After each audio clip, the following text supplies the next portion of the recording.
Do you remember that caring leader in your life? I do. I can remember him. He was my manager. And to be honest, I can only remember maybe less than 5 people on this hand who were, in my mind, caring leaders, or leaders of the heart, as I like to call them.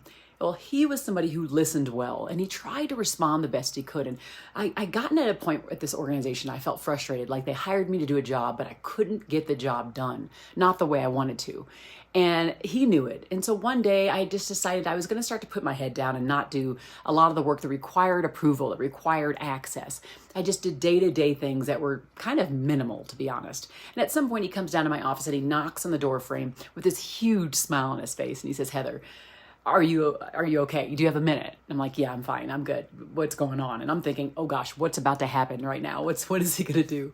Anyway, so he sits right across from me, still with this big smile on his face, and he says, "Listen, Heather, you have been doing a great job. Don't stop doing what you're doing. We hired you to do exactly what you're doing, and I know you may feel like the leadership team and I are maybe stopping you from doing that, but just be patient with us. Please keep your chin up. Know that we are watching you. We see that you're doing great work, and we want you to continue doing it. Just keep doing all you're doing to make sure that we shine. And thank you." And I was just sitting there. I had a huge smile on my face now because he really went out of his way to see me as a person, as a human, to sense my frustration and to meet me in a caring and a supportive way. Have you ever noticed great people in your organization leaving, costing you time and money? Employees seem disengaged maybe? Caring leadership builds bridges for organizations to really ensure emotional and social intelligence, cultural competencies, and strategies for active listening. That all helps the business. This is important because every employee deserves to go to a job with leaders who show they care for them. According to a recent study by my company, Employee Fanatix, only 65% of employees, in person and remote, said that their supervisor or their boss listens to the things that they say. Now, the number was higher for hybrid employees at 81%, but there's still room for improvement, don't you think? The caring leadership ecosystem teaches the renowned 9 behaviors of caring leadership and essential skills for people at all levels in the organization. In this video, you're going to learn what those 9 behaviors of caring leadership are, and at the end of the video, you're going to get a kit that I personally created, me, Heather Younger, for you to implement those 9 behaviors. So let's get started. So number 1, lead the whole person, leadership. Well, you consider your employees' lives in aggregate when you look at it this way, including what's happening in their lives, not just what's happening to them at work. You help them deal with personal issues, and basically you make sure that you demonstrate that you care about who they are and you value their entire truth. Number 2, self-leadership. You understand the purpose behind the why you lead. You're aware of your strengths and your weaknesses, and you regularly engage in self-care before attempting to care for others. Number 3, team decision-making. You involve team members in the decision-making and problem-solving process. Thus, you engage them with a diversity of perspectives to achieve greater innovation. If it's just you, you're not going to always land on the solution, but when you involve them, it makes it much better. Number 4, team resilience. You give others the skills to bounce back from adversity and help them reframe the challenge as an opportunity for professional and personal growth. When you help them do this, they feel like they can conquer the tough mountain. They can overcome all the obstacles because they know you're in their corner. Number 5, strengths-based leadership.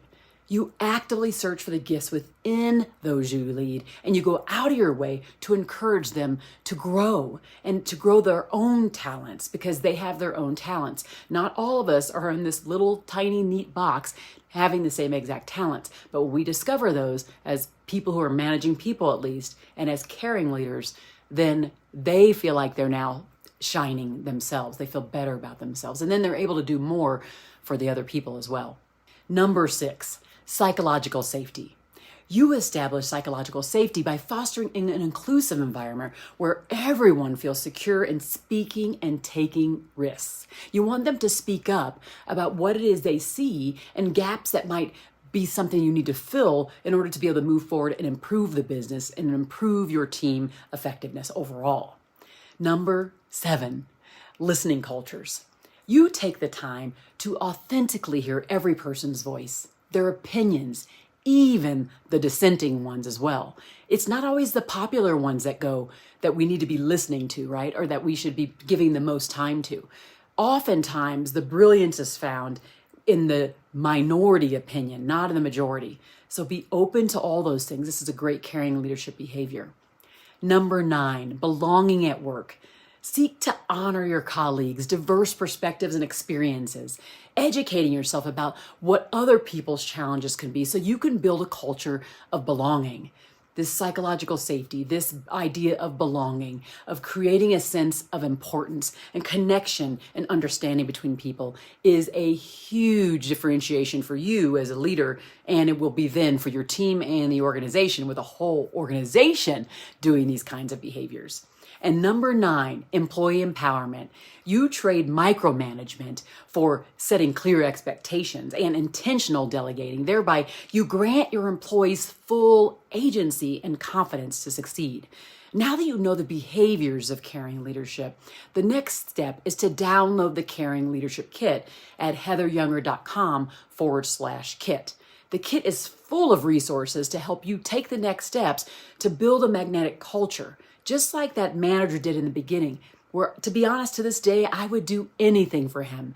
He was my best manager, continues to be, and keep great positive thoughts in my mind and in my heart. I promise, I hope that you get that, but you can get that by making sure you implement these 9 behaviors. Again, just go to heatheryounger.com/kit, and you'll get an entire download of all the things you need to get started. See you there.